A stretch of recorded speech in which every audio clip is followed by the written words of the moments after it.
Édouard, tu savais que le président d'Haïti, Jovenel Moïse, est mort assassiné dans son propre palais? Mais c'est dingue. Ils disent qu'une trentaine de mercenaires sont entrés chez lui, l'ont torturé et abattu. Ouais, c'était surtout en juillet 2021, il y a 1 an et demi quoi.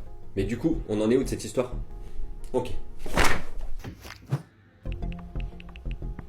Alors, apparemment, le commando était composé de mercenaires colombiens, d'anciens informateurs de l'agence antidrogue américaine, la DEA, et de hauts gradés de la police haïtienne. Pour l'instant, c'est 43 personnes qui ont été arrêtées. Ah, donc les choses avancent. Et ben en fait, non. Déjà, il faut savoir que la scène de crime n'a pas été sécurisée pendant 24 heures, ce qui n'est pas un super départ. Et là, ça fait plus d'1 an après l'assassinat, et il y a déjà 5 juges d'instruction, donc en charge de faire avancer l'enquête, qui se sont succédés. 5? Mais c'est énorme!